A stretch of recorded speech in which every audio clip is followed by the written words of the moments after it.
Hey y'all.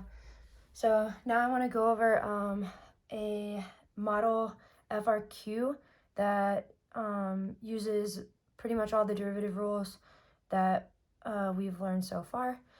So let's go ahead and start. We're going to start by reading the question. Just as a reminder, you should only spend like 2 minutes reading a FRQ, reading the question, and then annotating. That way you have approximately 13 minutes to work on the entire thing. Okay, so let's go ahead and start. The functions f and g are differentiable for all real numbers x.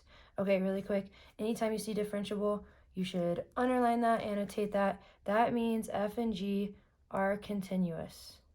We might not use it in this FRQ, but you do need to know that differentiability implies continuity. Okay, the table below gives values of the functions and their first derivatives at selected values of x, with a being constant. All right, so we have f prime, g prime, and then a is a constant. We have a couple instances of a. Here's one. Here's another where I see a. We're not going to stress about the fact that it's a. It's just some number. It's a constant. If you want, anytime you see constant, that means it's a number. Okay, simplify your answers as much as possible. Let's go ahead and get started. If h of x equals sine of f of x, write an equation of the line tangent. Okay, equation of line tangent to h at the point where x equals 1. Cool. Anytime you're writing the equation of a line tangent, you need the equation of a line. So y minus y1 equals m times x minus x1. You need two things to fill out this equation: a point and a slope. All right, so for the point, they gave us x equals 1. So we can go ahead and start our point. It's going to start with 1 comma. Now, we need the y value. When you're given an x value, how do you find the y value? You plug in the x value. So we need to take this 1 and plug it into h. I'm going to do that over here. So h of 1 equals sine of f of 1. Work your way from the inside out. F of 1, here's f of x, here's 1. F of 1 is 3 pi over 4. So this equals sine of 3 pi over 4. Cool. Really quick review of the unit circle. I'll do that over here. So we have our unit circle. 3 pi over 4 is in this quadrant. And sine is your y value. Your y value is positive. This angle is 45. Across from your 45 is always square root of 2 over 2. This is also square root of 2 over 2. But this is our sine value. It's your y value.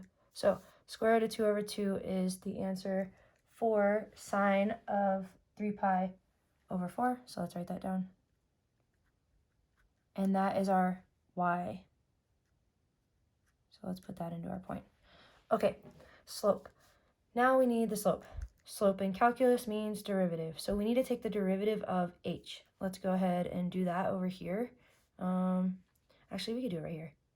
H prime of x equals. I always take the derivative with respect to x before I plug in the 1.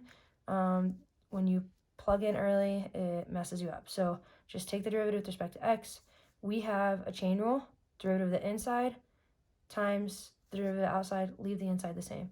So we're going to do derivative of the inside, f prime of x. If you liked u and v, u equals f of x, v equals sine of u. All right, f prime of x times, we'll just say derivative of sine is cosine f of x. Leave the inside the same. Okay, now we need to find h prime at 1. So I'll do that right here. Sorry, there's not a lot of space here. H prime of 1 equals f prime of 1 times cosine of f of 1. Cool. Now let's work our way. Let's go to our table, find these values.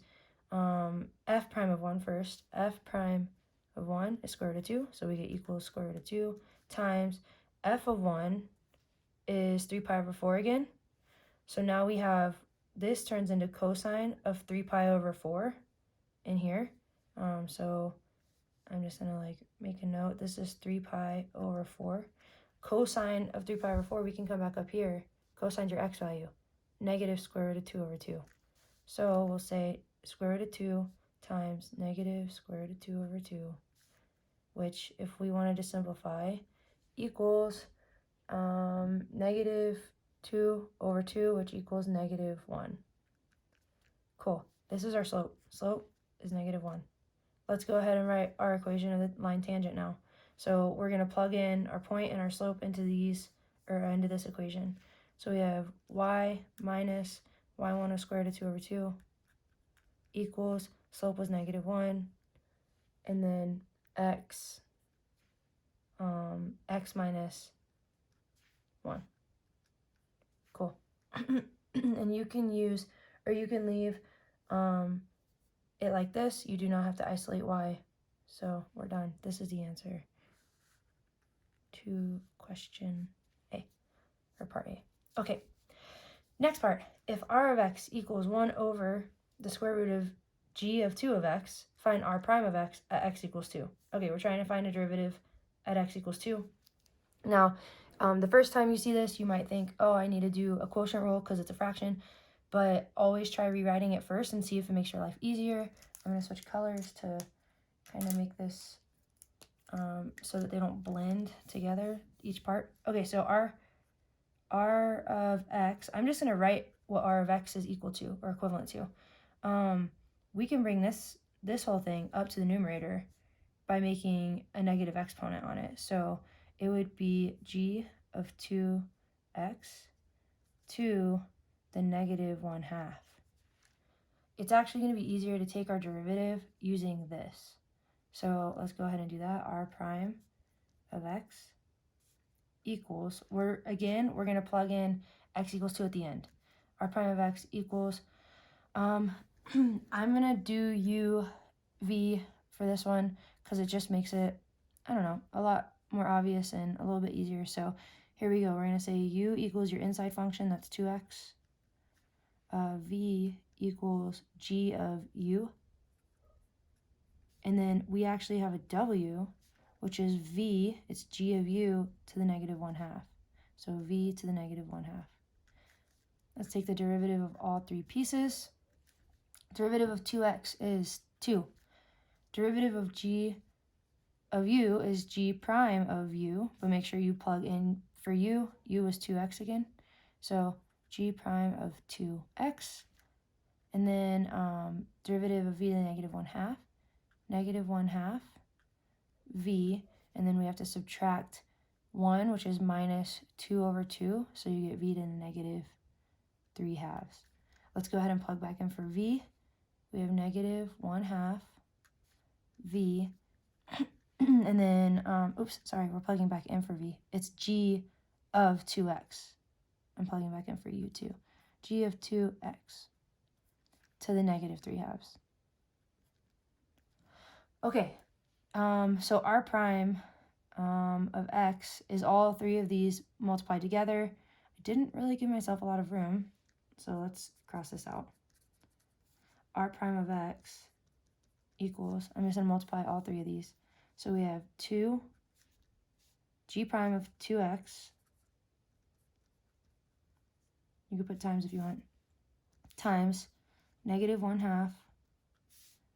And then we have g of 2x to the negative 3/2. Awesome. All right, now we just have to remember that it asks for r prime of x at x equals 2. So now we're going to plug in 2. R prime of 2 equals, here, I'm going to actually do it over here. R prime of 2 equals 2 times g prime. 2 times 2 is 4. So g prime of 4 times negative 1/2, and then we have g of 4 to the negative 3/2. Okay, we need to simplify. You can't leave letters in your answer. So we have g, that can't be in our answer. So we need to go back up here and find what g prime of 4 is and g of 4, and then plug those in. Then we can leave, once your answer has all numbers, you're safe. You can leave it like that. So 2 times g prime of 4. G prime of 4 is 3. Then we have times negative 1/2, and then in parentheses, g of 4 is 9 to the negative 3/2. Okay, we are allowed to leave our answer like this. I would encourage you to leave your answer like this because a lot of mistakes can be made trying to simplify this. So yeah, this is our answer.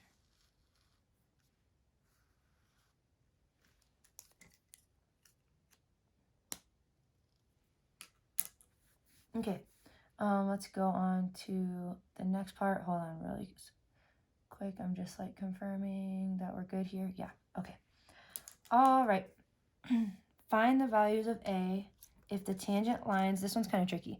Find the values of A, so we're trying to find A, if the tangent lines to f of g of x and g of f of x are perpendicular at x equals 3. Okay, so there's a lot of things we have to remember from like previous classes and also just like break down for this problem.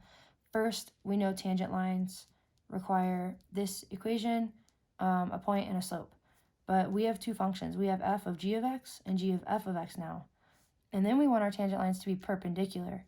So perpendicular tangent lines means they're opposite sign. So like you're going to flip the sign, and reciprocal, which means you flip the fraction. So we'll get back to this, but that's something that you need to know about perpendicular. The slopes of the tangent lines will have opposite sign and they will be reciprocal of each other.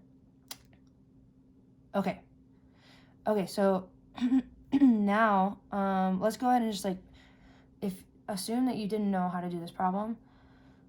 Let's break it down like step by step. The first thing is we know we need to find tangent lines to f and g, f of g of x and g of f of x. So we're gonna use a point and a slope to do that. So let's like, I'm trying to decide if I want to do, we won't do the point yet, we'll do the slopes. So slope 1. We need to find the slope for f of g of x. So we have f of g of x. Slope would be f prime, or the derivative.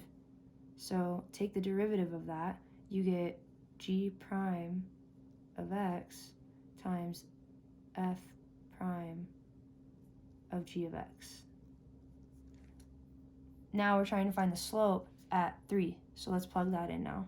We have g prime of 3 times f prime of g of 3. And now we're going to like actually find that. So g prime of 3, go up here, g prime of 3 is 1/2. G of 3 is 4. So this turns into a 4, this whole thing. So f prime of 4 is 2a squared. So we have 1/2 times 2a squared, which simplifies to, these 2's cross out, a squared. All right, so our first slope is a squared. Now we need to find the slope for the second function, which is g of f of x. So let's do that. Slope 2, we have the function g of f of x. And if we were to take the derivative, we'd have f prime of x times g prime of f of x. And now we need to find the slope at x equals 3. So let's plug in 3. F prime of 3 times g prime of f of 3. Cool. F prime of 3, 5. Times f of 3, we got to do f of 3 first. F of 3 is 1. So this turns into a 1. The f of 3 turns into 1. So we need g prime of 1. G prime of 1 is 1 over a. 5 times 1 over a. And if we were to simplify that, we get 5 over a. Okay. So now we have two slopes. And we need to write an equation. Oh, wait, no. We don't even have to write the equation of the tangent line. That's nice. We're just trying to find the values of a. Okay, cool. So we have these two slopes here. Let's like break it down so it's a little more clear. Slope 1 is a squared. Slope 2 is 5 over a. And we want these tangent lines to be perpendicular to each other at x equals 3. So we already plugged in 3. Now we just need to deal with this. Slopes are going to have opposite sign and be flipped. So here's what we're going to do. We're going to take slope 1, a squared, leave it alone. Now we're going to say this slope has to equal slope 2 because it's perpendicular, has to equal it, but it's going to be reciprocal and opposite sign. So now we're going to say slope 2 is the same as negative opposite sign and then a over 5 reciprocal. Okay, so now that we've done that, we can solve for a. So let's go ahead, we'll multiply, we'll just let's solve for a. So we have 5a squared equals negative a. Let's add a over, so we have 5a squared plus a equals 0. You can factor out an a, so you get a times 5a plus 1 equals 0. And we get two values for a equals 0, or I guess I don't need to write a equals again. A equals negative 1 over 5. Okay, so we found the values of a. That would create two perpendicular tangent lines at x equals 3, or the possible tangent lines that would be perpendicular for these equations at x equals 3. Sweet. That's it. Bye all.